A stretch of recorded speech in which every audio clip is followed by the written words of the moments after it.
गजब का trading session आज देखने मिला। इनफैक्ट पिछले 2 दिनों से देखिए मार्केट में जोरदार तेजी देखने मिल रही है। 2 दिनों में करीब 400 साढ़े 400 पॉइंट के आसपास की तेजी जो है वो मार्केट्स में देखने मिली है। आज ही देखिए 9500 के आसपास जो है वो निफ्टी पहुंच गया। हुआ क्या है? Short covering. समझ में तो यही आता है एटलीस्ट कि पूरी तरह से शॉर्ट कवरिंग रैली जो है वो ही। दोस्तों, अगर आप बाजार में ट्रेडिंग या निवेश करते हैं और अभी भी ब्रोकरेज के नाम पर अपने हजारों लाखों रुपए बर्बाद कर रहे हैं तो अब बदलिए और देश के सबसे अच्छे और भरोसेमंद ब्रोकर एंजल ब्रोकिंग के साथ में जुड़िए, जहां पर आपका ब्रोकरेज कुछ भी नहीं लगता है। ब्रोकरेज लगता है तो सिर्फ इंट्राडे ट्रेड में, वह भी सिर्फ 20 रुपये। तो लिंक डिस्क्रिप्शन में है, वहां पर जाकर आप अपना अकाउंट ओपन करा सकते हैं एंजल ब्रोकिंग से। वही देखने मिली, क्योंकि अगर आप मार्केट का चाल देखेंगे ना मार्केट की, तो आपको समझ में आ जाएगा कि किस तरह का मूव देखने मिला है। 2 दिनों से देखिए कौन मार्केट को लीड कर रहा है, वो है बैंक निफ्टी। इस पूरे सीरीज में अगर आप देखें तो बैंक निफ्टी की जोरदार पिटाई हुई थी, लेकिन इस पूरे 2 दिनों में अगर आप देखें तो बैंक निफ्टी वो है जिसने कहीं ना कहीं मार्केट को पूरी तरह से इस रैली को लीड किया है। फार्मा और IT स्टॉक्स देखिए अच्छी खासी पिटाई वहाँ हुई है। कुछ हद तक FMCG जो है उससे भी निवेशक दूर रहे हैं। तो साफ समझ में तो ये आता है कि कहीं ना कहीं जो बहुत शॉर्ट पोजिशंस बनी थी ना, वो शॉर्ट पोजीशंस इस मार्केट में अब कवर होते हुए नजर आ रही है और इसी के चलते आपको मार्केट में अच्छी खासी रैली देखने मिली है। इनफैक्ट आपको याद होगा पिछली जो सीरीज गई थी, हम क्लोज हुए थे करीब 9800 के आसपास। तभी भी आपने देखा था कि आखिरी में ही सीरीज जब खत्म हो रही थी उसी के समय कहीं उसी के आसपास मार्केट्स में रैली देखने मिली थी। उस समय भी एक अच्छी खासी शॉर्ट कवरिंग रैली जो है वो देखने मिली थी। तब लोग ये कयास लगा रहे थे कि शायद 10,000 तक मार्केट जाते हुए नजर आए, लेकिन उसके बाद देखिए किस तरह की गिरावट आई है। इसके लिए मैं कह रहा हूँ कि आज जो रैली इनफैक्ट 2 दिन में देखने मिली है ना, वो कहीं ना कहीं शॉर्ट कवरिंग रैली थी। अब इसका ये और पुख्ता होगा कल।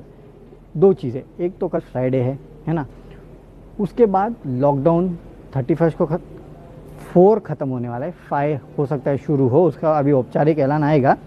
तो काफ़ी कुछ है वीकेंड में होने लायक। US और चाइना के बीच में पहले ही तनातनी है। इंडिया के साथ भी चाइना का जो कहीं ना कहीं ओवरऑल रिलेशंस है वो कहीं ना कहीं खटाई में पड़ते हुए दिखाई दे। तो ग्लोबली काफ़ी टेंशन्स है। और लॉकडाउन 5 होगा नहीं होगा तो क्या रूल्स होंगे, कहाँ होंगे, ये सब क्लैरिटी ओवर द वीकेंड आने वाली है। और कल फ्राइडे है, इसके लिए अगर ये शॉर्ट कवरिंग मूव था ना, तो कल आपको मार्केट में प्रेशर जो है वो डेफिनेटली देखने मिलेगा। अनलेस एंड अनटिल कहीं कोई दवाई मिल जाए कोरोना की, या कोई क्लेम कर दे कि हमने कोई दवाई ढूंढ ली या ऐसा कुछ हो, दैट्स अ डिफरेंट केस। अगर ऐसा होता है या फिर ग्लोबल टेंशन कुछ कम होते हैं तो शायद आपको एक रैली देखने मिले। अगर ऐसा नहीं होता है तो मेजॉरिटी चांसेस है कि कल आपको शायद दबाव देखने मिलेगा। और ये जो रैली है फिर आपको समझ में आ ही जाएगा कि एक शॉर्ट कवरिंग रैली थी, इससे ज़्यादा कुछ था नहीं इसमें, है ना। Keep your fingers cross, let's hope. दिल तो चाहता है कि ये शॉर्ट कवरिंग रैली ना हो, फंडामेंटल सुधरा हो, लेकिन फंडामेंटल कुछ सुधरा नहीं है, ये आप भी जानते हैं, हम भी जानते हैं। इसके लिए कहना बेमतलब है। और हाँ, याद रखिए बैंक निफ्टी सबसे इम्पॉर्टेंट तो यही है, इसमें क्या होता है वो आपको देखना होगा। कहीं ना कहीं जो ओवरऑल मूड माहौल है उसको बैंक निफ्टी सेट करने वाला है। चलिए अब सवाल जवाब का सिलसिला शुरू करते हो। टाटा मोटर्स पे सागर शाह पूछते हैं। तो देखिए टाटा मोटर्स रिस्की ट्रेड है, सस्ता ट्रेड है, नो डाउट सस्ता है लेकिन रिस्की है। तो ऐसे रिस्की स्टॉक से आप ट्रेड कीजिए इन काउंटर में। पिछले कुछ दिनों में हम देख रहे हैं कि ऑटो और ऑटो एंसिलरी और वो खासकर मदरसन सुमी, भारत फोर्ज, बालकृष्ण इंडस्ट्रीज, ये तो वो तमाम काउंटर्स हैं जिनमें अच्छा खासा उछाल देखने मिल रहा है। बालकृष्ण को अगर मैं अलग छोड़ भी दूं तो भारत फोर्ज और मदरसन सुमी में अच्छी खासी रैली देखने मिल रही है। पिछले कुछ दिनों से लगातार ये खबरें आ रही है कि ये कंट्री लॉकडाउन खोल रही है, वो कंट्री लॉकडाउन खोल रही है। देखिए लॉकडाउन अगर खुल भी जाए, है ना, तो भी डिमांड कब तक आएगी इसके बारे में अभी पता नहीं है हमको। इंडिया में भी अगर लॉकडाउन खुल जाए तो CV की कब तक डिमांड आएगी, पैसेंजर व्हीकल्स की कब तक डिमांड आएगी, ये आपको पता नहीं है। ऑटो इंडस्ट्रीज को कितना बड़ा हिट लेना पड़ेगा। आज ही मैंने निसान की खबरें सुनी कि ब्रिटेन में कहीं तो वो अपना जो प्लांट है उसको शट डाउन कर रहे हैं और करीब 2800 एम्प्लॉयज जो उनको निकाल रहे हैं। पिछले कुछ साल से वो लगातार लॉसेस में थे और अब कोविड ने ये सिचुएशन बना दी कि उनको अपना सबसे बड़ा प्लांट जो है उसको बंद करना पड़ रहा है। तो ऑटो इंडस्ट्री जो है उसमें पेन रहेगा। हाँ, ये बात सही है कि वैल्यूएशन बहुत कंपेनिंग है, बहुत अच्छा है। टाटा मोटर्स, मारुति, ये कुछ ऐसी कंपनीज है who are here to stay. तो ये कंपनियां ख़त्म नहीं होगी। हो सकता है कि अपने ऑपरेशन स्केल डाउन करे या फिर इस तरह के कोई कदम ले, लेकिन ये कंपनी बंद नहीं होगी। तो लॉन्ग टर्म के लिए अगर आप लेना चाहते हो तो पोर्टफोलियो में लीजिए और लेके भूल जाइए। लेकिन मैं ये कहूँगा कि अगले कुछ दिनों देखिए शायद आपको प्रेशर देखने मिले तो नीचे के स्तर पे आपको जो है ये काउंटर खरीदने के ज़्यादा मौके मिलेंगे। उसके बाद अपने पोर्टफोलियो में रखिए और भूल जाइए। फिर ये मत सोचना कि ये स्टॉक यहाँ से आधा हो गया कि क्या हुआ, क्योंकि उसके बाद ये स्टॉक जो दुगना है वो भी हो सकता है। इसके लिए मैं बोल रहा हूँ कि सोच समझ के ट्रेड कीजिएगा और लॉस के लिए भी रेडी रहिएगा, ये एक बात है। अच्छा, भाविक मेहता सीएट पे पूछे, मेरे ख्याल से सीएट के नंबर आने वाले थे, अभी तक शायद आए नहीं, if I am not wrong. एक बार नंबर आ जाने दीजिए, उसके बाद शायद मेरे ख्याल से ज़्यादा बेटर आप व्यू ले पाएंगे। अनंत टेलर मिधानी पे पूछ रहे हैं व्यू। देखिए मिधानी हमारा टॉप फैन भी है अनंत टेलर, तो मिधानी मुझे बहुत अच्छा लगता है काउंटर, नो डाउट। ये काउंटर जब 200 के नीचे भी था तब भी मुझे अच्छा लगता था, और उसके बाद मैंने इसको काफ़ी बार रिकमेंड भी किया है, हम जो 12:30 के स्पेशल शोज़ करते हैं। देखिए इस कंपनी की जो प्रोडक्ट्स है कंपनी के, वो काफ़ी यूनिक प्रोडक्ट्स है, और ऐसी कंपनी जो यूनिक प्रोडक्ट्स बनाती है ना, उनकी कभी भी डिमांड जो है ना वो काफ़ी अच्छी रहती है। जो ये एलॉयज़ बनाते हैं, स्पेशल स्टील एलॉय, वो काफ़ी सारी चीज़ों में यूज़ होता है। इसके अलावा जैकेट वैकेट्स बना रहे हैं ये बुलेट प्रूफ, तो ऐसे काफ़ी सारे काम जो है ये कर रहे हैं, काफ़ी सारे टाइप्स इनने करके रखे जो कि आगे शायद इस कंपनी को काफ़ी फ़ायदा देते हुए नज़र आ सकता है।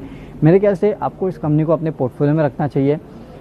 अभी भी अच्छे लेवल पे ट्रेड कर रहा है। आपको ये स्टॉक लगेगा कि महंगा है, आईपीओ प्राइस से तो काफ़ी महंगा लगेगा, लेकिन देखिए ये वो स्टॉक है जो शायद आगे आपको अच्छे खासे रिटर्न जो है वो कमा के दे सकता है, तो पोर्टफोलियो में रखने लायक स्टॉक है। मयूर जैन, एलजी बालकृष्णन, आज ऊपर के हाल क्या होगा, आई बॉट एट 232। देखिए ये पंड्या के फंडा में दिया गया था एलजी बालकृष्णन, और प्रदीप का जो टारगेट है वो 260 के आसपास का टारगेट है, तो 232 पे आपने लिया है। मेरे ख्याल से आपको वेट करना चाहिए। नो डाउट आपने काफ़ी हाई पे ले लिया है, ठीक है, क्योंकि जैसे उन्होंने बोला उसके बाद उस स्टॉक में उस तरह की रैली देखने मिली है, बट मेरे ख्याल से ठीक है, बने रहिए। 260 नहीं तो कम से कम 250 के टारगेट के लिए तो आप इस कंपनी को चेस जो है वो बिंदास कर सकते हैं। तो रखिए अपने पोर्टफोलियो में। 250-260 के लेवल के आसपास ये काउंटर जो है वो जा सकता है। हालांकि अगले कुछ दिन शायद आपको दबाव देखने मिले, क्योंकि एक ही दिन में 20% चल गया, तो जाहिर सी बात है कल मुनाफा वसूली भी आएगी। मुनाफा वसूली आती है, रुकिए, घबराइएगा मत एकदम से। 250 तक के लक्ष्य मेरे ख्याल से कम 250-260 आपको देखने मिल सकते हैं। अनूप जैन, आईटीसी, देखिए आईटीसी आज मेरे ख्याल से 190 के आसपास जाके बंद हुआ है।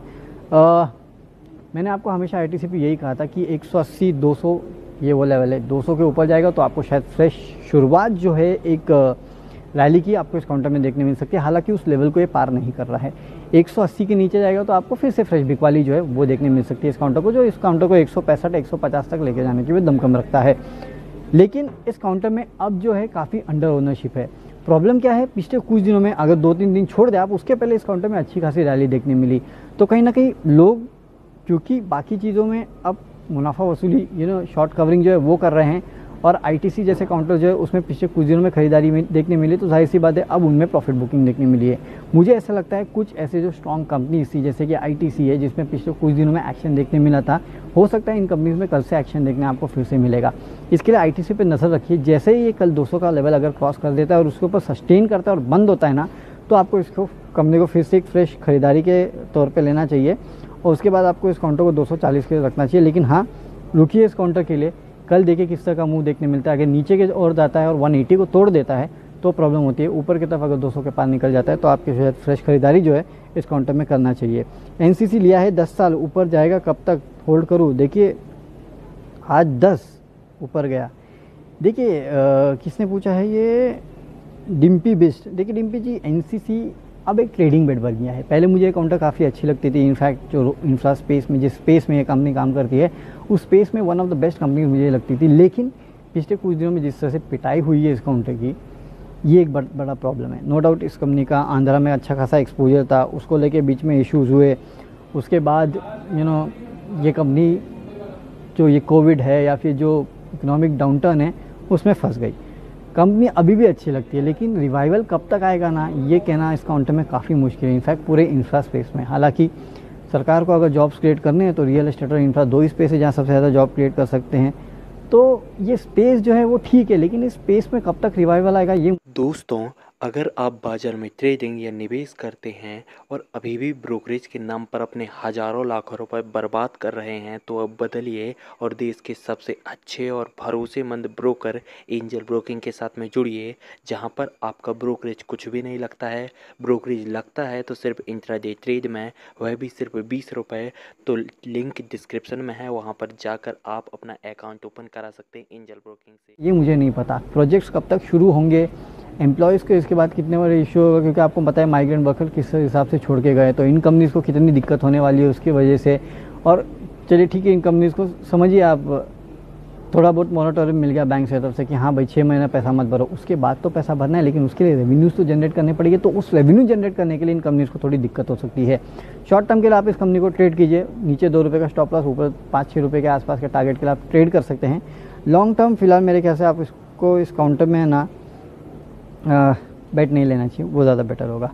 अजीत पारिक मेक मनी पे पूछ रहे हैं योर व्यूज़। देखिए मेक मनी काउंटर अच्छा है, और फिलहाल जिस तरह से ये जो टिड्डों ने हमला किया उसके वजह से जिस तरह से आप देख रहे हैं कि जितने एग्रोकेमिकल कंपनीज है उनमें अच्छा खासा उछाल देखने मिला है। और ये टिड्डे जो है ना, ये हर जगह जगह हमला करते जा रहे हैं। तो आपको अगर अपने खेतों को बचाना है तो आपको डेफिनेटली जो पेस्टिसाइड्स है वो तो स्प्रे करना ही है। और ये जितनी कंपनी है, इंसेक्टिसाइड इंडिया, कोरोमंडल और रैलीज और ये आपकी मेक मनी, ये सब इनका यही धंधा है, यही पेस्टिसाइड्स ये जो है बनाने का काम करते हैं। तो अगले कुछ दिनों में मेरे ख्याल से मोमेंटम जो है इन कंपनीज में जारी रह सकता है। तो आप इस मोमेंटम को अच्छे से प्ले जो है वो कर सकते हैं। वैसे भी कल नीरज जी ने आपको एक काउंटर दिया था, तो आप उनका कल का खिड़ा दी था, तो मेरे ख्याल से आपको इस काउंटर को अपने पोर्टफोलियो में रखना चाहिए। अगले कुछ दिन तक एटलीस्ट आप बेहतर ट्रेड जो है इस काउंटर पे कर सकते हैं। नितिन अरोरा पूछ रहे हैं यूनाइटेड स्पिरिट्स 592। देखिए नतीजे यूनाइटेड स्पिरिट्स के थोड़े कमज़ोर है, नो डाउट कमज़ोरी देखने मिला है नतीजों में, ये बात तो सही है। बट एक्चुअली हुआ क्या है कि वो जो लास्ट 10 दिन था, अब देखिए बियर एक ऐसा प्रोडक्ट है जो कि एसेंशियल कमोडिटी में था नहीं, तो बियर तो फटक से बंद हो गई, गेहूँ चावल आपका मिल रहा था। तो इसके लिए आपने FMCG कंपनीज में उतना बड़ा डेंट नहीं देखा जितने आपने लीकर कंपनीज में देखा है। और लेकिन याद रखिए उसके बाद लीकर की जो अब शुरू हुआ है, लीकर की शॉप शुरू हुई है या फिर ऑनलाइन डिलीवरी शुरू हुई है, इसके चलते लीकर की सेल्स जो है उसमें काफ़ी अच्छा इजाफा जो है आपको देखने में मिलेगा। तो ये जो इम्पैक्ट है आने वाले क्वार्टर में आपको शायद देखने मिल सकता है। हालांकि 1 महीने की सेल्स कंपनी की अभी भी गई है, तो शायद आपको इस क्वार्टर में भी देखने मिलेगा कि कुछ ना कुछ सेल्स में डीग्रोथ देखने मिली है। लेकिन अब लोगों ने स्टॉक भी करना शुरू किया, ये भी आप याद रखिए। तो उस लिहाज से अगर आप देखें तो मुझे लगता है आपको इस काउंटर को जितनी गिरावट आती है इस काउंटर में, आगे शायद और भी अगर गिरावट आएगी इस काउंटर में, तो मेरे ख्याल से आपको इस काउंटर को लेना चाहिए और अपने पोर्टफोलियो में बना के रखना चाहिए। लिकर स्पेस में ये कंपनी मुझे काफ़ी पसंद है। मैं हमेशा से कहता हूँ आपको यूनाइटेड स्पिरिट्स के नाम से तो इसको देखना ही नहीं, आपको देखना है इसको नाम किस नाम से, और वो है DIGO। अगर उस नाम से अगर आप देखें तो 590 में महंगा नहीं है, रख लीजिए अपने पोर्टफोलियो में। विकास यादव एक्सिस बैंक कहाँ तक जाएगा? देखिए कहाँ तक जाएगा विकास जी ये तो मुझे भी नहीं पता, लेकिन वही है कि शॉर्ट कवरिंग इस काउंटर में देखने मिली है, इसके लिए इस काउंटर में अच्छी खासी रैली हुई है। अब क्योंकि मैं आपको कह रहा हूँ कि भाई अगर ये शॉर्ट कवरिंग ही है और उससे ज़्यादा कुछ नहीं है, फंडामेंटल में कुछ बदलाव नहीं आया या फिर कोई बड़ी न्यूज़ नहीं आने वाली बैंकिंग सेक्टर के लिए या फिर इकोनॉमी के लिए, तो इन काउंटर्स में कल से आपको फिर से दबाव देखने मिलेगा। और याद रखिए इतनी तेज़ी के बावजूद बैंकिंग सेक्टर या NBFC सेक्टर जो है इस पूरे महीने में उसमें अच्छी खासी गिरावट हुई है। ऐसा नहीं है कि पॉजिटिव नोट पे हम बंद हुए हैं पूरे महीने का, अगर आप फिगर निकाल के देखें तो ये अभी भी मेरे लिए दिक्कतें हैं। इसके लिए कह रहा हूँ Axis Bank no doubt levels अच्छे हैं, सब कुछ अच्छा है। आप पोर्टफोलियो में रखना चाहते हैं, 1-2 साल के लिए वेट कर सकते हैं तो आप ले सकते हैं। लेकिन अगर आप शॉर्ट टर्म के लिए लेना चाहते हो, क्योंकि आपने पूछा कि कहाँ तक जाएगा, तो शॉर्ट टर्म के लिए मुझे थोड़ा डाउट है। कल के लिए रुकिए, 1-2 दिन रुकिए, देखिए किस तरह की ट्रेडिंग इन काउंटर्स में होती है। अगर इन काउंटर्स में गिरावट आती है तो फिर ये गिरावट अगले कुछ दिनों में अच्छी खासी हो सकती है, 8-10% के आसपास की, ये आपको याद रखते हैं। उसके बाद खरीदिए, ज़्यादा बेहतर होंगे। चलिए इसी नोट पे आप विदा लेते हैं। हमारा टाइम तो एक्सिट कर चुके हैं। कल आपके साथ फिर जुड़ेंगे इसी प्लेटफॉर्म पे, आपके जो बचे कुछ सवाल है उनका जवाब देंगे। और हाँ, सुबह हमारे साथ जुड़े तो आपको बताएंगे कि ग्लोबल मार्केट्स कैसे हैं, संकेत कैसे हैं और भारतीय बाजारों को कैसे ट्रेड करना है। और याद रखिए कल फ्राइडे है, ग्लोबल काफ़ी सारी हलचलें हो रही है, हमारा लॉकडाउन भी ख़त्म होने वाला है 31 को। ये सब बातें याद रखिए, ये सब ओवर द वीकेंड काफ़ी सारी खबरें आएंगी, उसके पहले आपको कल कॉशियसली मार्केट को ट्रेड करना है, ये आपको याद रखना है।